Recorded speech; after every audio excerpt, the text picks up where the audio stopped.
let's move to Indiana at Notre Dame. This is the Friday night game, 8 o'clock Eastern.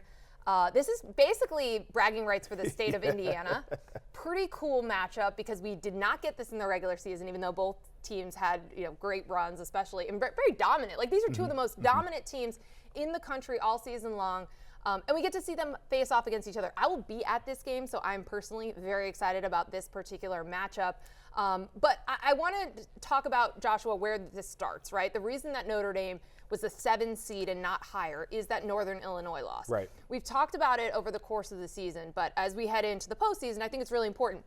After that game, there was no margin for error for Notre Dame. They had to win. They won 10 straight. They won a lot of those games in dominating fashion. That win over Army, certainly a huge feather in the cap of their resume. Yep. But they became really dominant. The defense is elite. The run game is elite. But we still don't know, if you get into a shootout, how the passing game would perform with their backs against the wall. I will say, in December in South Bend, there could be snow, there could be sleet, there could be hail. They might not need to throw the ball. Right.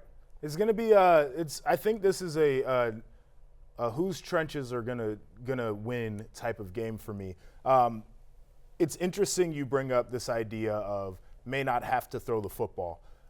I don't know, regardless of what the conditions are, that Notre Dame shouldn't come out and try to loosen up this Indiana defense. We're looking at a Notre Dame team that's number 10 in rush offense nationally. We know exactly who they are. Indiana, statistically, and people will be like, oh, well, who have they played? Statistically, best rush defense in the country, right? Like, it's up there with anybody in college football. They're going to have a plan. I think one of the best things that Indiana's done all year long is they have created defensive game plans that have allowed their players to rise to the occasion, right? Like, they don't have the type of players Notre Dame has, but they get the same type of production because of scheme. And so I think there's going to be an interesting back and forth when it comes to the scheme and how you want to start the game, what you need to do throwing the ball if you're Notre Dame to try to get this Indiana run defense has been tough all year off your back. Now, looking at the other side, this is where it gets dicey. I mean, this is an Indiana team that when they have gone up against defensive fronts with guys who are going to play on Sunday, they've really struggled. They've really struggled with the type of athleticism, the physicality, the speed. Michigan was really the first time that we saw them struggle, and that was because of the front that they went up against. And then Ohio State as well.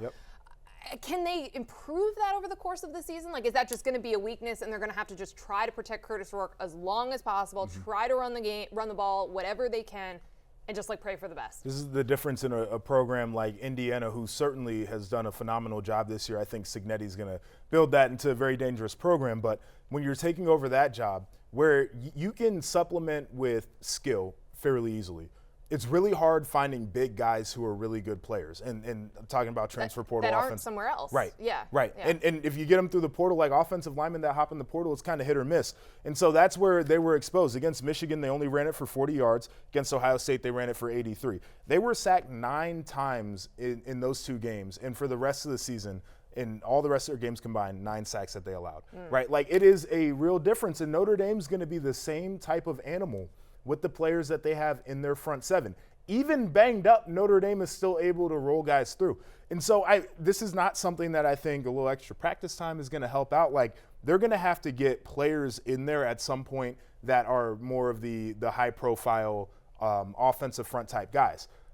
I don't know what that means for their game plan. And this is a secondary, too, for Notre Dame that has been so good. They take the football away, they hit, they tackle. Like, that's the side of the ball that I'm really struggling with. Yeah, and it makes sense that would be Notre Dame's advantage. I mean, we've seen it all season. Even when they've had injuries, that defense has been super, super dominant against a competition. The interesting thing with this matchup, too, is these two teams, Notre Dame and Indiana, have both not had a ton of big games, right? Like, I talked about, Notre Dame had no margin for error. They had to win all of their games after NIU. But, Florida State was down. Right. Louisville up and down, and there were like 1 million turnovers in that game. Navy was handing the ball over. Army was a big game, and they were dominant in that. But they didn't have, even USC, they weren't really like the tests that they sounded like they were going to be. And that's where you wonder again just about the top end for Notre Dame and what that looks like, or when they're up against great teams.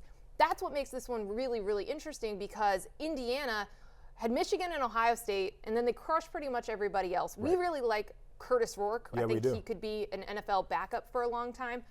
But in terms of like the skill level, how many times they went up and down over the course of the season, like it's going to be really interesting to see two teams that weren't challenged on a week-to-week basis be challenged at the same time. Yeah, I think the one thing I do take away from Notre Dame and watching them this year is they carved out a really strong identity that I think is going to play in the postseason, where we talked about how good the defense is and their ability to run the football. And I think that you can go into games with those two things and always give yourself a chance. And the thing is, as much as I love Indiana for this year, the thing that does give me pause is when it comes to run game being established in something like this. And, you know, defensively, are you going to be able to get all of the stops with those big guys leaning on you all game?